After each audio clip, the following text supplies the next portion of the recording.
दंडवत प्रणाम. मी सतीश दादा गुरु भोजराज बाबाजी अमृते. श्री गोपालकृष्ण मंदिर महानुभाव राजाश्रम तामसा, तालुका हदगाव, जिल्हा नांदेड. प्रथम त्या मार्गाशी अधिकारण दत्तात्रय प्रभूंच्या श्री चरणी साष्टांग प्रणिपात करतो. साधनदाता सर्वज्ञ श्री चक्रधर स्वामींच्याही चरणी विनम्र अभिवादन करतो. कैवल्यवासी गुरुमाता तपस्विनी भामाताईजी अमृते, संस्थापक श्री गोपालकृष्ण मंदिर तामसा, ताईंची अंतःकरणामध्ये आठवण करतो. विद्या गुरुवर्य आदरणीय तळगाव निवासी बाबांना दंडवत प्रणाम. आदरणीय श्रद्धेय गुरुवर्य तामसा निवासी दादांनाही दंडवत प्रणाम. दत्तकवच महाभाषा ग्रंथाचे लेखक आदरणीय श्रद्धेय चिंतनजनक बाबांनाही दंडवत प्रणाम. ज्या ठिकाणावरून आपली पोथी ऑनलाईन प्रसारित होते आहे, श्री गोविंद गुरुकुल महाभाषण भानखेडी आश्रमाचे संचालक कविश्री कुलाचार्य कारंजेकर बाबांनाही दंडवत प्रणाम. अमृत प्रवर्तक या ग्रुपमध्ये सहभागी असलेल्या सर्व अच्युत गोत्रियासी दंडवत प्रणाम. अमृत प्रवर्तक व्हॉट्सअप नंबर आणि कॉलिंग नंबर आहे 94 052 75 075. दंडवत हो.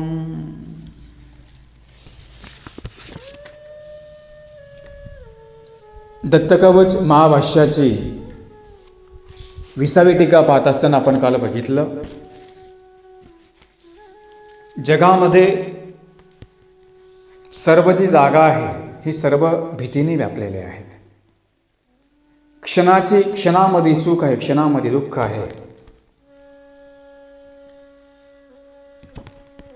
जीवनामध्ये प्रत्येक क्षण हा वेगवेगळ्या रूपाने आपल्या समोर येत असतो आणि आपल्याला त्याचा सामना करावा लागतो. प्रपंचामध्ये अनेक अडचणींचा सामना आपल्याला करावा लागतो. कोणता क्षण कसेल काही सांगता येत नाही. सुखाचा जरी असेल तरी त्याच्यामध्ये भीती आहे, दुःखाचा आहे त्याच्यामध्ये भीती आहेच, परंतु जरी सुखाचा क्षण आला तर त्याच्यामध्ये भीती आहे. एखादा धनिक श्रीमंत आहे, त्याला पैशाची भीती आहे, त्याला चोराची भीती आहे.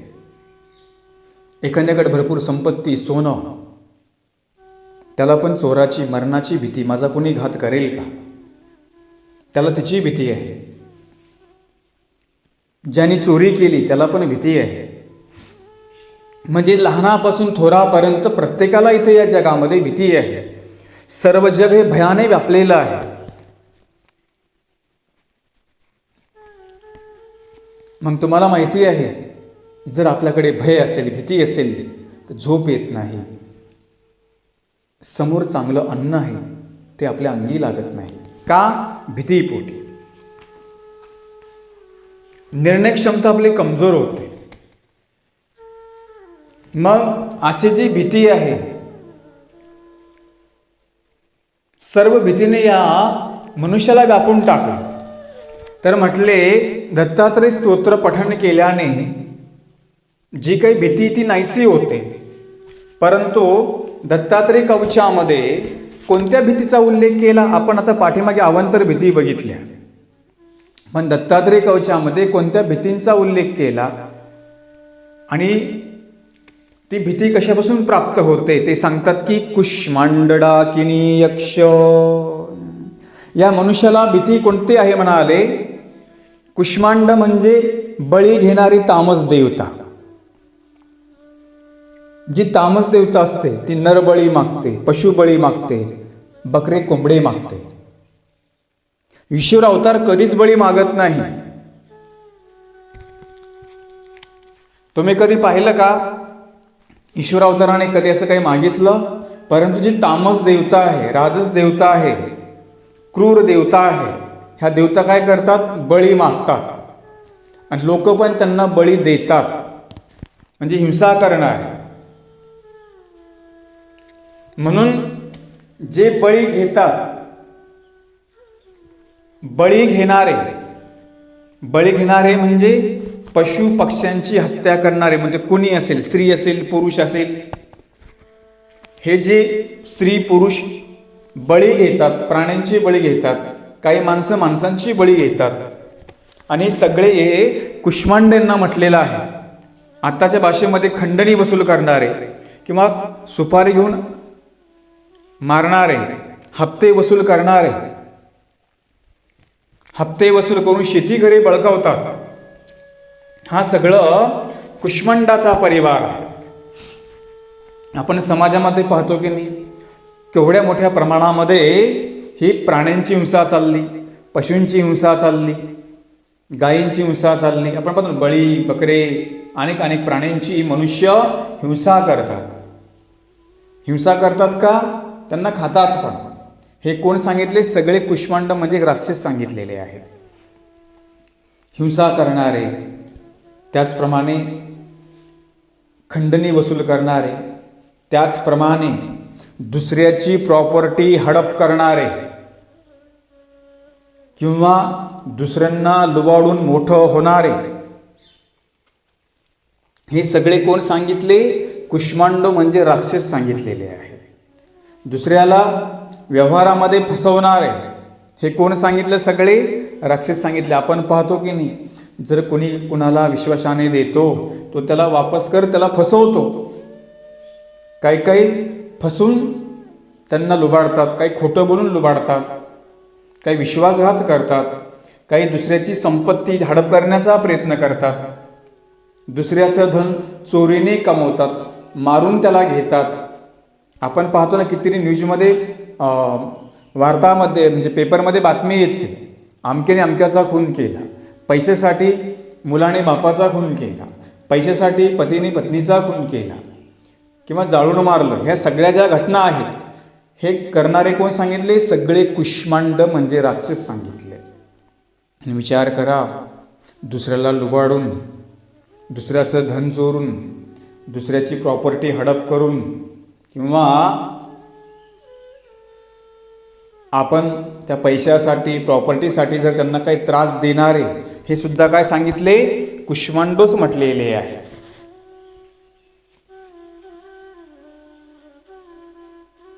हा सर्व कुष्मांडाचा परिवार आहे. काही काही शेती घरे बळकावतात, हप्ते वसूल करतात. आपण पाहतो समाजामध्ये सगळीच प्रथा चालू आहे. दुसऱ्याचंच घर, दुसऱ्याची शेती, याने काय केली? जबरदस्तीने हडप केली. हे सुद्धा कोण सांगितले? कुष्मांड म्हणजे राक्षस सांगितलेले आहे.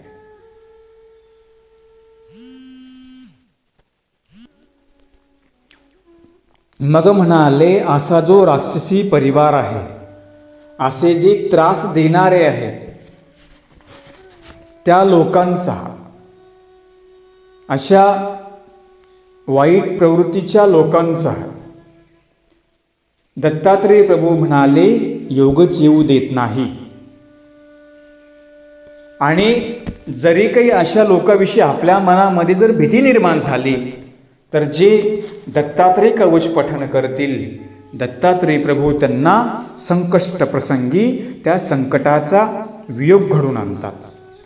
म्हणजे देवता कोप त्यांना होऊ देत नाही. कुणाला? जे दत्तात्रेय प्रभूंच्या कवचाचं पठण करतात, नामाचं स्मरण करतात, भगवंताची सेवा करतात, अनन्य भावे ईश्वराला शरण जातात, अशा जीवांना, अशा भक्तांना परमेश्वर म्हणाले, जरी काही त्यांना भीती वाटू लागली ह्या लोकांची, हे नरबळी घेणारे, हिंसा करणारे, हप्ते वसुलीवाले, अशी जी लोक आहेत, ते तुमच्या घरापर्यंत पोचणार नाहीत, तुम्हाला त्रासही देणार नाहीत.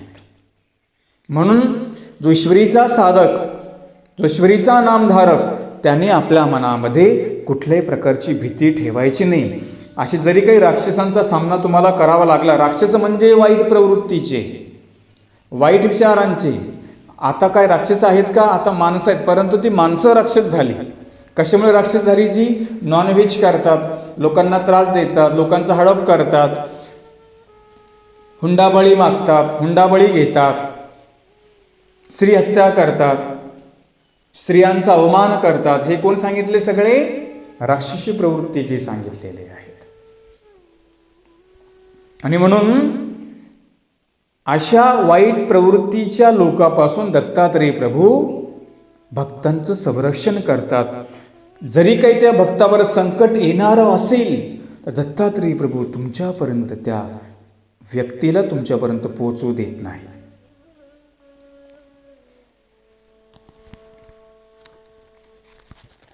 त्याचप्रमाणे जरी काही देवता कोप तुमच्यावर होणार असेल किंवा एखादी कोपिष्ट देवता असेल, ती तुम्हाला कोप करणार नाही. पण कधी आपल्या मुखात परमेश्वराचं नाम आणि स्तोत्राचं पठण केल्यानंतर जे आसुरी शक्ती आहे, हे राक्षसी प्रवृत्तीची जी लोक आहेत किंवा आसुरी देवता आहेत, तामस देवता आहेत, त्यांचा प्रभाव दत्तात्रेय प्रभूंच्या भक्तावर होणार नाही. आणि जरी झाला तरी संकट प्रसंगी संकट समयी म्हणाले दत्तात्रेय प्रभू त्या भक्ताला साह्य करतात. आणि म्हणून जो ईश्वरीचा नामधारक आहे त्याने कुठल्या प्रकारची भीती ठेवायची. मला कुणी काही करेल का, मला काही कुठल्या देवतेचा त्रास होईल का. पण कधी आपण चुका नाही करायच्या. आता मग तुम्ही चुका करसाल आणि म्हणसाल देवाने का बरं साह्य नाही केलं. चुका आपण नाही करायच्या. जर आपण उपदेशी अनुयायी आहोत तर कुठल्या देवतेचा क्रिया आपण करायचा नाही. जरी तुम्हाला कोणी काही सांगितलं की अमक्या अमक्या देवतेला हे करा ते करा, तुमचीच पाठीमागे साडी साती आहे, तुम्हाला असं बळी द्यावा लागेल पशुच्या पक्ष्यांचा. काही काही उपदेशी लोक पण तांत्रिक मांत्रिकाकडे जातात, त्यांना मी सांगतो. आणि मग तुम्ही भीतीपोटी दुःखापोटी असं काही चुकीचं पाऊल उचलता, मग ईश्वर तुम्हाला साह्य करणार नाही. कुठल्या देवतेकडे जायची गरज नाही. तर दत्तात्रेय परमेश्वर प्रभू समर्थ आहे ना, जगाच्या पाठीवर परमेश्वर समर्थ आहे. मग तुम्हाला दुसरीकडे जाण्याची गरज काय. उपदेशांना मी सांगतो, काय काय उपदेशी बी कधी कधी असा ना वेडेपणा करतात किंवा भरकटतात, धर्मापासून दूर जातात. भीती, देव आहे ना आपला समर्थ, मग कसली भीती आहे आपल्याला. देवाने आम्हाला अभय दिलं, आकाशा उपलक्षणी जरी काही थोर विघ्न आले तर आम्ही तुमचं संरक्षण करू. मग साने साने देव काही विघ्न आपले परिहार करणार नाही का. करतीलच की, परंतु आपल्या तेवढा देवावर विश्वास पाहिजे ना हो. आपला कुठे तेवढा विश्वास असतो. आपण कुठे काही चमत्कार दिसला की त्याच्या पाठीमागे नमस्कार करायला पळतो. कोणी काही तुम्हाला अज्ञानपणामध्ये सांगतं, तुम्ही पण त्याच्या पाठीमागे पळता. मग तुम्हाला ईश्वर साह्य नाही करणार. हां, तुम्ही एक ईश्वराचाच विधी करा. काही काही ना भेसळ करतात, देवतेचा करतात, ईश्वराचा करतात. मग देवता बी काम करू लागत नाही, ईश्वर बी साह्य करत नाही. मग गेले दोन्ही गुण तुम्ही आपले, गेले वायाला दोन्ही गुण. म्हणून जर आपण उपदेशी आहोत तर उपदेशी वर्गाने असं कुठल्याही तामस देवतेचा क्रिया करण्याच्या पाठीमागे लागला. काही ग्रह लागला तुम्हाला, कोणी सांगितलं काय बळी फिळी द्या, मग तुम्ही त्याच्या पाठीमागे जाणार का. चुकी अज्ञानाच्या पाठीमागे नाही जायचं. आपला ज्ञानपंथ आहे. हा पंथ कसा आहे, ज्ञानपंथ आहे. एर ते अज्ञानपंथ, तिकडे काही पण सांगितलं जातं, काही पण केल्या जातं. जर का आपण आपल्या चुकीने असे जर विकल्परूप क्रियेचा अवलंब केला, कुठल्याही देवतेकडे तंत्री मंत्रिकाकडे जर आपण गेलो, ईश्वर तुम्हाला साह्य नाही करणार. परंतु जे ठाम निष्ठेने दत्तात्रेय प्रभूंच्या कवचाचं पठण करतात, सेवा करतात, स्मरण करतात, त्यांना कुठलाही आसुरी शक्ती त्यांच्यावर प्रभाव करणार नाही. कुठलाही देवता कोप होणार नाही. जरी काही तुमच्या मनामध्ये कोणाविषयी भीती असेल तर भीती तुमच्या मनामध्ये राहणार नाही. आणि वाईट लोकांचा प्रसंग आपल्या जीवनामध्ये येणार नाही. जरी तो आला तर परमेश्वर त्या वाईट प्रवृत्तीच्या लोकांना, जो दत्तात्रेय प्रभूंचं पठण करतो, स्तोत्रांचं स्मरण करतो, त्याच्याकडे म्हणाले दत्तात्रेय प्रभू त्याला येऊ देणार नाही. असं आपण काही पाहतो. अनेक काही कुटुंब, अनेक काही घरं असे काही ग्रहणे पिढीने व्यापलेले असतात. त्या परिवाराने जर दत्तात्रेय प्रभूंच्या स्तोत्राचं पठण केलं, स्मरण केलं, सेवा केली, निश्चित त्यांची जी भीती आहे, त्यांनी जोडलेला जो भोग आहे, किंवा काही काही देवताकोप जोडून ठेवतात. आपण सगळ्या गोष्टींना आपल्या हाताने तयार करतो, लक्षामध्ये ठेवा. आणि मग देवाला दोष देत राहतो. तुम्ही काहीतरी चुकीचे कामं करता, चुकीच्या क्रिया करता, चुकीची विधी करता, आणि मग तुमच्या घरामध्ये ग्रह शिरतात, तुमची ग्रहदशा सगळी फिरते, मग तुम्हाला यश येत नाही, तुम्हाला तुमच्या संपत्तीमध्ये काही लवकर बरकत येत नाही, शरीर आरोग्य तुमचं बरोबर राहत नाही. का. आपण काहीतरी पहिल्या अशा चुका केल्या, अनावधानाने आपण काय केलं, चुकीच्या लोकांचं ऐकून आपण चुका केल्या, म्हणून सगळे आपले काय झाली, आपली ग्रहदशा फिरली. ज्यांची अशा प्रकारची ग्रहदशा फिरली असेल, ज्यांना काही देवता कोप झाला असेल, त्यांनी दत्तकवच पठण करावं. आणि ज्यांना होऊ नये, ज्यांना पुढे काही कोप होऊ नये, त्रास होऊ नये, त्यांनी सुद्धा करावं. दोन्ही कारणं सांगितले. ज्यांना झालं त्यांनी हा उपाय करावा. ज्यांच्या मनामध्ये काही भीती असेल त्यांनी हा उपाय करावा. ज्यांना भीती वाटू नये किंवा आपल्याला काही त्रास होऊ नये असुरी शक्तींचा, जर त्यांना असं वाटतं, त्यांनी सुद्धा म्हणाले दत्तकवचाचं पठण करावं. आणि हे दत्तकवच आमचं संरक्षण करतं.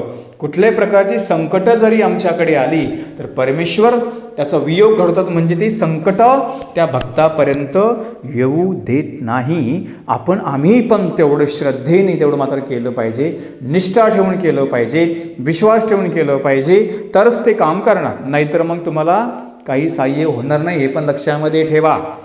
म्हणून चुका नका करत जाऊ. तुम्ही पहिला काहीतरी चुका करता, मग आपल्याकडे सगळे असं काही उलटं कामं झाली की मग आपल्याला सगळं सुधारतं. बरोबर आहे.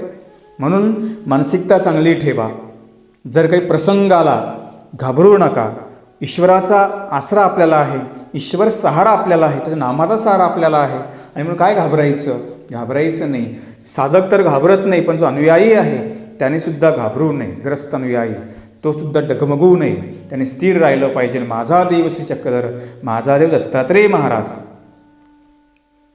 अशा त्या परमेश्वराची स्तुतिस्तवन करावं. बघा, तुम्ही सुद्धा अभय होसाल, तुम्हाला अभय प्राप्त होईल, भयमुक्त होसाल. आणि म्हणून जे काही राक्षसी प्रवृत्तीचे, त्याचप्रमाणे कुठल्या देवतेचा कोप होणार नाही हे त्यांनी सांगितलं. म्हणून कुष्मांड म्हणजे राक्षस, हे राक्षसी प्रवृत्तीचे लोकही आपल्या दूर राहतील एवढं सामर्थ्य या स्तोत्रामध्ये आहे हे सांगितलं. पण लक्षामध्ये ठेवा, तुम्ही पण स्वतः काही चुका करायच्या नाही. असं मग आम्हाला देवाचं कधी बी साह्य होईल असं नाही. देव तुम्हाला साह्य करायला रिकामा कधी पण. तुम्ही चुकायचं देव साह्य कर म्हणायचं. तुम्हाला पण नियमानेच चालावं लागेल. सगळ्या नियमाने चालू लागतं. तुम्ही काय आम्ही काय सगळ्यांनी नियमाने चालावं लागतं. त्यावर ईश्वर साह्य करतो, हे लक्षामध्ये ठेवा. तरच तुम्हाला कुठला कोप होणार नाही. तर म्हणाले डाकिनी म्हणजे नेमकं काय? डाकिनी कशाला म्हणतात? डाकिनी म्हणजे एका पवित्र स्त्रीचा अतृप्त आत्मा.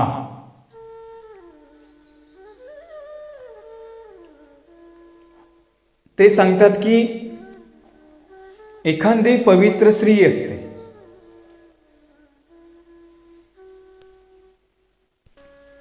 आता आपण पाहूया एका पवित्र स्त्रीचा अतृप्त आत्मा, याला डाकिनी असं म्हणतात. हा प्रकार वेगळा आहे. त्या स्त्रीचा आत्मा पवित्र असतो, परंतु आत्मा पवित्र असणे हा सगुण, तर अतृप्त असणे हा त्याचा दुर्गुण सांगितला. म्हणजे पहिल्यावर दुसऱ्याने मात केली.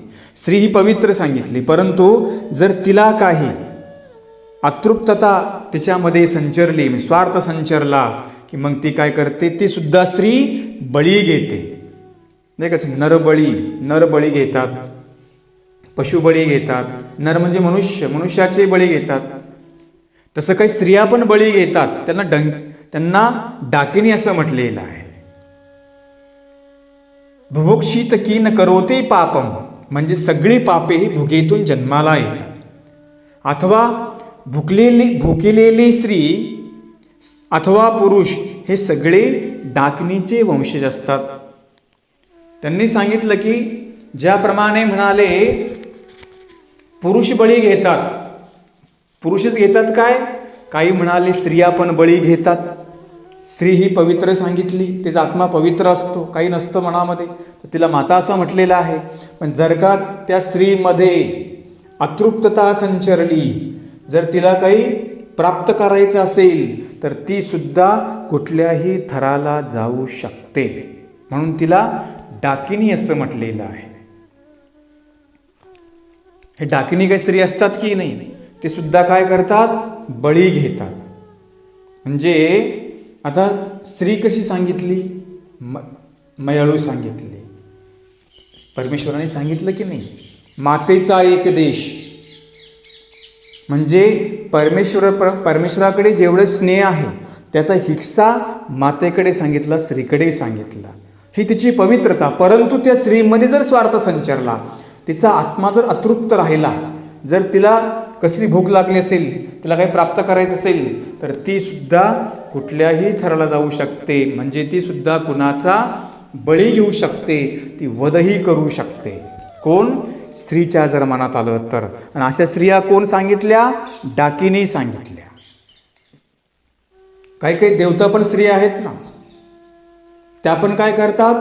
बळी घेतात. जसे काही पुरुष देवता सांगितल्या, तसं काही स्त्रिया पण देवता सांगितलेल्या आहेत. जसं तिकडं ते पण बळी घेतात, तसं त्या सुद्धा देवतेला बळी दिला जातो. आपण नाही का बघत, चिपडा माय, झोटिंग माय, वेताळ माय, हे आहेत की नाही, स्त्रियांच्या प्रतिमा असतात.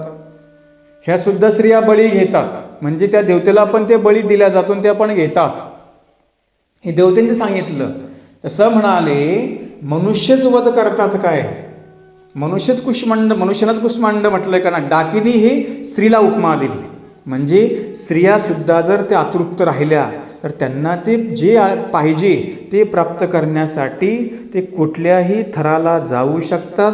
ते माणसाचाही वध करू शकतात आणि आपल्या मुलालाही मारू शकतात. जर तिच्या मनामध्ये जर स्वार्थ संचारला आणि तिच्या मनात जर अतृप्तता निर्माण झाली, तिला जे पाहिजे ती तिची भूक जर तिला भेटली नाही ना, तर ती काही पण करू शकते. आपण पाहतो की नाही, या समाजामध्ये काही काही स्त्रिया पण, मी कुठं पेपरला बातमी वाचली, म्हणाले एका स्त्रीने तिच्या मनाविरुद्ध काही ते पुरुषाने केलं, त्या स्त्रीने त्याचा गळाच कापून काढला आणि त्याला काय केलं? पोत्यामध्ये भरलं, समुद्रामध्ये फेकून दिलं. म्हणजे स्त्रिया पण असे कामं करतात. कधी झालं असं? अतृप्त झाली ती, तिच्या मनाविरुद्ध काहीतरी झालं. जेव्हा बाईच्या मनाविरुद्ध होतं, तेव्हा ती कुठल्या थराला जाईल काही सांगता येत नाही. मग आपसा आपण समाजामध्ये पाहतो की नाही, काही स्त्रिया कुणाला विष देऊन मारतात, काहीतरी खाण्यातून काही खाऊ घालतात. आहे असं. जर कुणी कुणाला फसवलं, एखाद्या बायला एखाद्या पुरुषाने फसवलं, कारण काही झालं त्यांचं, ती स्त्री सुद्धा काय करते? आपला कार्याचा बदला घेते. असे आपण क्राईम समाजामध्ये पाहतो. त्या स्त्रिया डाकिनी आहेत.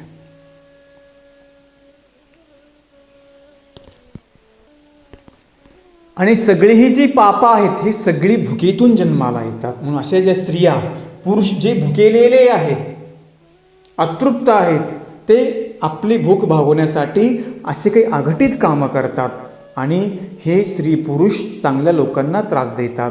हे एक कुष्मांड म्हणजे पुरुष, डाकिनी म्हणजे स्त्री तिला म्हटलेलं आहे. स्त्रिया पण अशा आहेत. आणि मग अशा कुष्मांड आणि डाकिनी स्त्री पुरुषापासून म्हणाले, हे दत्तात्रेय प्रभूंचं स्तोत्र त्यांच्या भीतीपासून आपल्याला मुक्त करतं. अहो, त्या आंध्रामध्ये तर सगळं कौटिल्य, तंत्र, मंत्र पुरुष करतात, बाया करतात, मुली करतात. त्यांच्याकडे जादूटोणा असतो, ती विद्या त्यांच्याकडे प्राप्त असते. आणि मग ते काय करतात? पैसे घेऊन लोकांना त्रास द्यायचं काम करतात.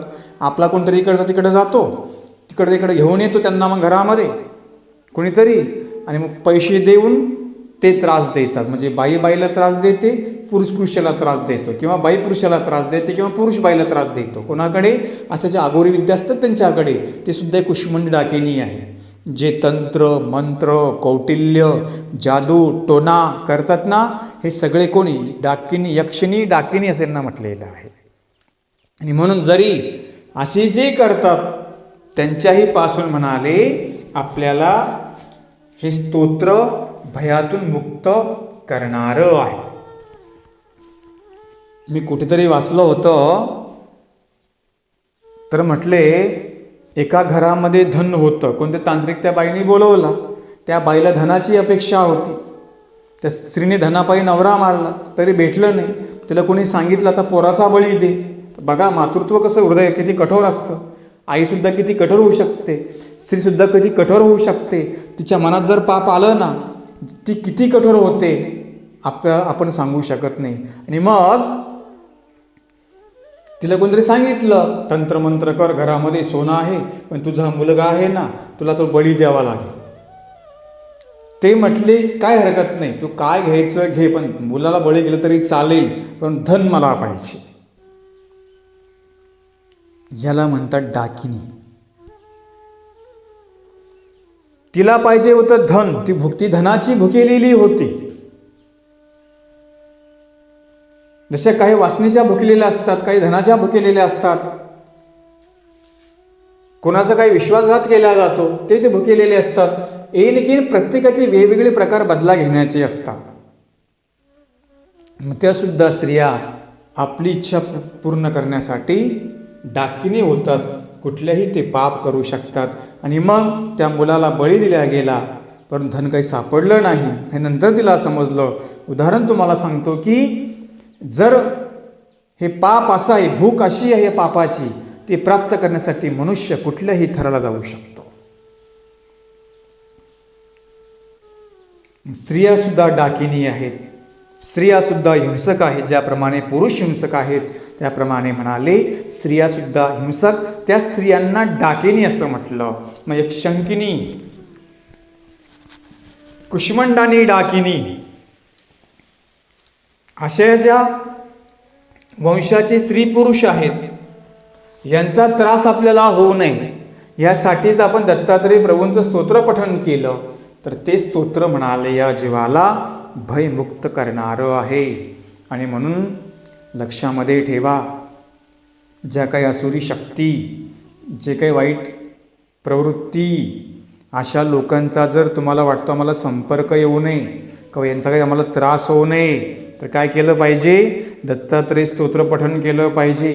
दत्तात्रय प्रभूंचा जो विशेष आहे आपल्याकडे, त्या विशेषाची सेवा नियमितपणे 1 तास तरी केली पाहिजे. नसेल दत्तात्रय प्रभूंचा विशेष, तुमच्याकडे जो विशेष असेल त्या विशेषाची सेवा आपण आपल्या घरी केली पाहिजे. स्मरण झालं पाहिजे, विधी घरी झाला पाहिजे. कुठल्या शंकिनी डंकिनी तुम्हाला त्रास देऊ शकणार नाही. परंतु आपण काही करत नाही, फक्त म्हणतो आम्हाला यांनी त्रास दिला, आम्हाला हा त्रास झाला, आम्हाला सगळं आमचं असं होतंय, काबर होते, करावं लागतं. आणि जरी होत असेल तरी तुमची दुःख दूर होतील एवढे स्तोत्रामध्ये ताकद सांगितली. परमेश्वरामध्ये तेवढे परमेश्वरच समर्थ आहे ना. तुमचं काम करणार नाही का? देव करणार, पण आपण बी तेवढ्या तन्मयतेने केलं पाहिजे की नाही. म्हणून कुठलंही भय तुमच्या ठिकाणी असेल तर ते भय तुम्हाला मुक्त करतं. आणि जर तुम्ही नित्यनेमाने विधी करत राहिले तर तुमच्या मनामध्ये कुठल्याही प्रकारचे वाईट विचार येणार नाहीत. आसुरी शक्ती तुम्हाला तुमच्या मनामध्ये काही काम करणार नाही. कधी? स्तोत्रांचं पठण, सेवा, स्मरण, चिंतन केल्यानंतर. दुसरं आपण एक बघणार आहोत, स्त्रीचा त्यांनी सांगितलं पवित्र. एक स्त्री, तिचा अतृप्त आत्मा, ती स्त्री पवित्र असते, परंतु अतृप्त का होते? आपण समाजामध्ये पाहतो काही स्त्रियांना बलात्कार करून मारल्या जातं, काही स्त्रियांना अत्याचार करून मारल्या जातं, काही स्त्रियांना हुंड्यासाठी मारल्या जातं, काही स्त्रियांना पेटून मारल्या जातं. आणि मग ह्या ज्या भूतयोनीला गेल्या, ज्यांनी मारलं, हे मात्र त्यांना ते भूतहोऊन मात्र नक्कीच लागतं. तुम्ही त्यांना दुखवलंय ना, तर विचार करा, ते सुद्धा तुम्हाला भूतहोऊन लागतील. काही काही स्त्रियावर चांगल्या असतात, पण संशय घेतला जातो. संशयापोटी आपण पाहतो की नाही, संशयातून जाळपोळ, संशयातून पतीने पत्नीला मारले, किंवा संशयातून पतीने पत्नीचा खून केला. याने काय पाहिलं का? फक्त संशय याने घेतला. ती स्त्री बिचारी पवित्र होती, परंतु चारित्र्यावर संशय घेऊन, तिच्यावर संशय घेऊन हा तिचा काय करतो? एखादा पुरुष तिचा घात करतो. हा काय एवढा प्रामाणिक असतो का तिच्यावर संशय घ्यायला? परंतु एक समाजातली परिस्थिती आहे. पुरुषांनी कसं मुकट वागायचं आणि आपल्या पत्नीवर संशय घ्यायचा, ही समाजातली थेरी झालेली आहे. स्वतः मात्र इकडे पळेल तिकडं पळेल, इकडं बघेल तिकडं बघेल, परंतु स्वतःच्या पत्नीवर संशय घेतो. समाजामध्ये बरेच ठिकाणी आपण पाहतो की बरेच पुरुष स्वतःच्या पत्नीवर संशय घेऊन त्यांचा अशा प्रकारे खूनवध करत असतात. हा मात्र इकडे तिकडे फिरतो, तो नाही बघणार, परंतु स्वतःच्या पत्नीच्या चारित्र्यावर संशय घेऊन सुद्धा त्यांना काही संपवतात.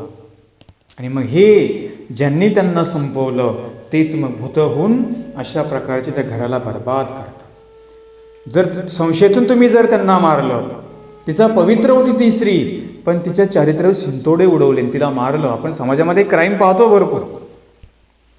केवळ म्हणाले संशयातून आत्महत्या झाली किंवा संशयातून खून झाला. का झाला असं? संशयापोटी. म्हणून शब्द वापरला की पवित्र स्त्री, तिचा अतृप्त आत्मा. मग ह्या कोण होतात? डाकिनी होऊन बसतात. म्हणजे कोणी त्यांना तसं केलं, जरी त्या चांगल्या होत्या पण आपण ते निर्गुण हत्या त्यांची करून त्यांच्यावर संशय ठेवून आपण त्यांना मारलं, मग हेच तुम्हाला मग भूत होऊन लागणार, तुमचं सगळं घर बर्बाद होणार. म्हणून कधी कोणावर संशय घेऊन अशा प्रकारची चुकीची कामं करू नये. दुसरा संशय घेण्यापेक्षा आपण किती आहोत, कसे आहोत ते पहिलं बघावं. पण जीवाचा स्वभाव तसा नाही ना. लोकांकडे हात करत असताना 4 बोटं पहिले आपल्याकडे असतात, आपण विसरूनच जातो. आणि आजकाल समाजामध्ये पाहतो की पुरुष मंडळी जी असतात, जरी किती पत्नी चांगली असेल, आता मी काय म्हणणार नाही सगळ्याच काही स्त्रिया चांगल्या असतात म्हणून, पण ज्या काही चांगल्या असतात त्यांना अशा प्रकारे बळी त्यांचा दिल्या जातात. दोन्ही कोण पण आहे, काही स्त्रिया पण पुरुषावर संशय घेतात. मी असं म्हणणार नाही की फक्त पुरुषच संशय घेतात, काही स्त्रिया पण पुरुषावर संशय घेतात. कुठे कुठे ऐकलं की स्त्रीच्या जाचाला कंटाळून म्हटले पुरुषाने आत्महत्या केली. दोन्हीकडून मन दिसतं. पुरुषाच्या जाचाला कंटाळून स्त्रीने आत्महत्या केली, स्त्रीच्या जाचाला कंटाळून पुरुषाने आत्महत्या केली. दोन्हीकडून पण सांगितलेलं आहे. जाच कधी करतो आपण? संशयाने करतो. त्रास कधी देतो? संशयाने देतो. किंवा त्रास कधी देतो? आपण लोकांच्या सांगण्यावरून देतो. आता घरामध्ये आपण पाहतो की नाही, ती स्त्री चांगली असते पण सासूने काहीतरी कान भरायचे पोराचे, आणि मग त्यांनी तिला त्रास द्यायचा. याने काही डोळ्याने पाहिलेलं नसतं काय आहे काही नाही. जोपर्यंत आपण डोळ्याने कुठली गोष्ट बघत नाही तोपर्यंत पुरुषाला नावं ठेवण्याचा आपला अधिकार नसतो किंवा त्याला त्रास देण्याचा आपला अधिकार नसतो. दुसऱ्याकडे बोट करताना 4 बोटं आपल्याकडे असतात. याचं वागणं वेगळं असतं, परंतु आपल्या पत्नीवर संशय घेतो.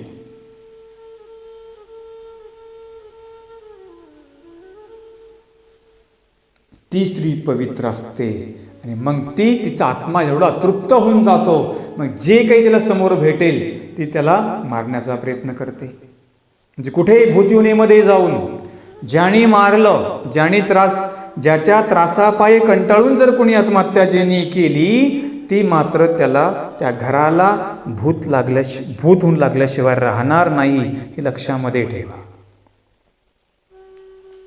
एवढं सोपं आहे का? कुणाला मारणं, कुणाचं मन दुखवणं, कुणाचं हडप करणं, हे कलियुग आहे. पहिलं असं होतं, आता केलं की नंतर दिसायचं, आता लगेच दिसतं, आत्ताच्या आता लगेच तुम्हाला लगेच त्याचा मोबदला भेटतो. तुम्ही कोणाचं वाटोळं केलं ना, समोर आपलं वाटोळं होऊन जातं. आता कलियुगामध्ये वेळ लागत नाहीये. आणि म्हणून अशा वाईट प्रवृत्ती नको. पण ज्याला असं वाईट प्रवृत्ती नको आहेत ना, ज्याला मुक्त व्हायचं आहे ना असं वाईट कृतीपासून, त्याने दत्तात्रय स्तोत्रांचं पठण करावं. विषय आपला चालला होता की स्त्री सुद्धा कशा प्रकारे डाकिनी होते. काही अशा आत्मघातामधून होतात, तर काही अवांतर होतात. अवांतर म्हणजे काय? स्वतःची भूक भागवण्यासाठी, स्वतःची लालसा भागवण्यासाठी स्त्री सुद्धा कोणा थराला जाते, हे काही सांगता येत नाही. आपण फिल्ममध्ये पाहतो चित्रपटामध्ये पाहतो की कोण कशा प्रकारे कोणाचा खून करतं, ते स्वार्थ संचारला चित्रपट तरी काय असतात, सगळं वास्तव जे समाजात चाललं ते ती लोक दाखवतात. आणि आपण पण तसंच करतो वेड्यासारखं. आणि म्हणून ह्या ज्या डाकिनी जे आहेत, स्त्रिया भयमुक्त करणाऱ्या, त्यांच्यापासून म्हणाले हे स्तोत्र आपलं संरक्षण करतं. म्हणून मी तुम्हाला पवित्र स्त्रीचा अतृप्त आत्मा कसा असतो हे काही तुम्हाला मी कॉमन उदाहरण दिलेले आहे. म्हणून कधी कोणाच्या संशयावर, चारित्र्यावर संशय घेत असताना आपण विचार केला पाहिजे. आपण जे गोष्ट डोळ्याने बघितलंय, अहो डोळ्यामध्ये आणि कानामध्ये किती अंतर आहे? 4 बोटाचं अंतर आहे. जो पण तुम्ही डोळ्याने काही पाहत नाही तो पण आपण आरोप करू शकतो का? कोणा संशय घेऊ शकतो का आपण? नाही. काही काही स्त्रियांना पण स्वभाव असतो बिनकामी पुरुषावर संशय घ्यायचा, आणि काही पुरुषांनाही सवय असते स्त्रियावर संशय घ्यायचा. आणि मग संशयात्मा विनश्यती, संशय घेतला की घर, दार, प्रपंच, व्यक्ती जीवनातून बर्बाद होतो. संशयाने सगळा विनाश होतो. आपण पाहतो की तुम्ही तर प्रपंच करता, आम्ही फक्त तो पाहतो. संशयाने घटस्फोट होतात.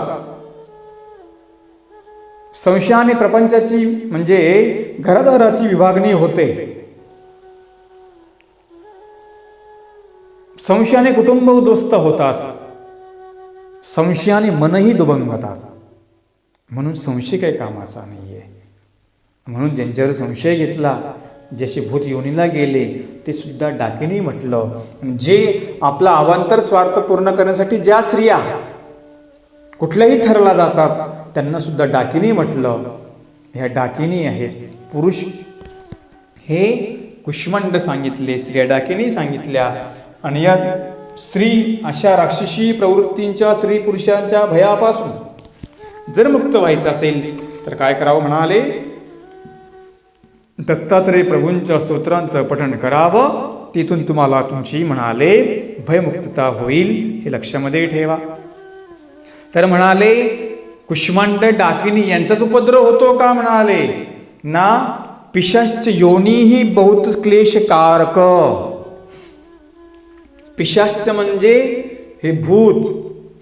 पिशाच म्हणजे मांसाहारी भूत. ते भूत ज्याच्यामध्ये शिरलं त्याचंच मांस खातं. त्याला पिशाच असं म्हटलेलं आहे.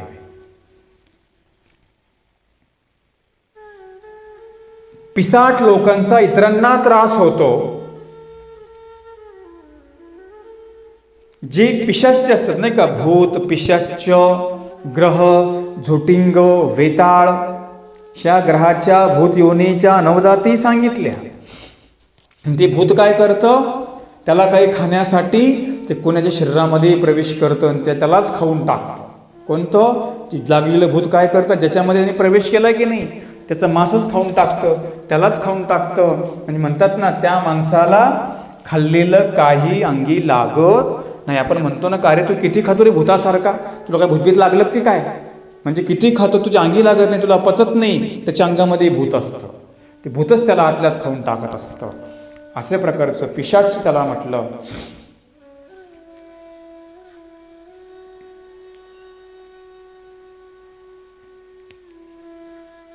मग ही जी पिसाट माणसं आहेत, पिसाट म्हणजे कृतीने पिसाट, विचाराने पिसाट, वागायला पिसाट. पिसाट म्हणजे इतरांना त्रास देणारे. पिसाट म्हणजे फक्त काही भूतच नाही, जे आहेत मनुष्य देहामध्ये पण निरर्थक इतरांना त्रास देतात, निरर्थक दुसऱ्याचा बळी घेतात, स्वतःच्या स्वार्थासाठी दुसऱ्याचा बळी घेतात. ती लोक सुद्धा पिसाट म्हटली, त्यांना सुद्धा पिशाच म्हटलेलं आहे. पिशाच म्हणजे त्यांची माणसामध्ये काय नसते, गंतीच नसते, त्यांना पिशाच असं म्हटलं. किंवा जे वेड्यासारखे करतात त्यांना सुद्धा पिसाट म्हटलेलं आहे. आणि या पिसाट लोकांचा इतरांना त्रास होतो. मग ह्या पिसाट लोकांचं भूत दूर करायची, हे जे पिसाट झालेत, यांच्या अंगाची काही भूतं आहे ती दूर करायची. मग अंधश्रद्धेमधून लोकांनी काय केलं? इडाई, पिसाई देवी, चिपडाई, मरीमाय यांची स्थापना करण्यामध्ये आली आणि यांचा उद्यम झाला. समाजामध्ये आपण पाहतो ह्या लोकांना जी भूतं लागली, लोकांनी काय केलं? येडाईची म्हटलं, याला येड लागलं, येडाईची स्थापना केली. याला पिसं लागलं, पिसाईची स्थापना केली. म्हटलं याला डोळ्याला चिपडा आले, चिपडाई निर्माण झाली. याला खोकला आला, खोकलाई निर्माण केली. अंधश्रद्धेतून सगळ्या समाजाने या देवतेंचा निर्मिती केली. म्हटले कोणता तो रोग आला? मरीमाय, मरीमाई देवता निर्माण केली. अंधश्रद्धेमधून लोक जी पिसाट झाली, अंधश्रद्धेमधून लोक पिसाट झाली आणि पिशाच घालवण्यासाठी लोकांनी अशा प्रकारे देवतेची स्थापना केली. आता भरपूर माया झाल्या. झोटिंग माय, वेताळ माय,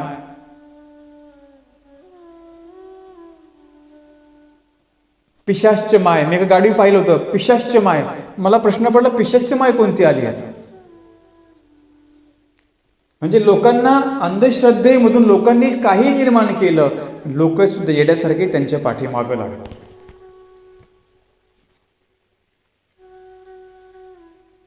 आणि मग अशा ह्या पिसाट लोकांचा चांगल्या लोकांना त्रास होतो. हे पिसाट लोक, पिशाच लोक ही चांगल्या लोकांना त्रास देतात. मग ही जी पिसाट आहेत, पिशाच आहेत, जी काही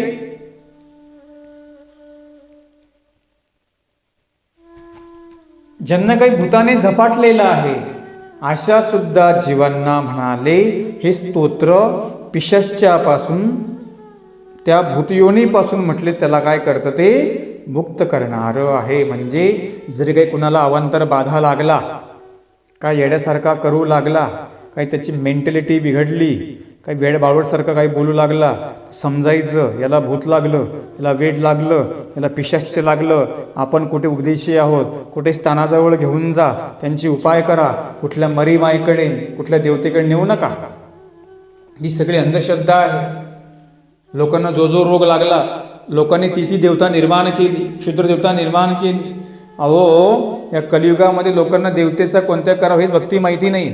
आता सगळ्या क्षुद्र देवता निर्माण झाल्या, ज्या कधी आपल्या ब्रह्मविद्या शास्त्रामध्ये पण नाही.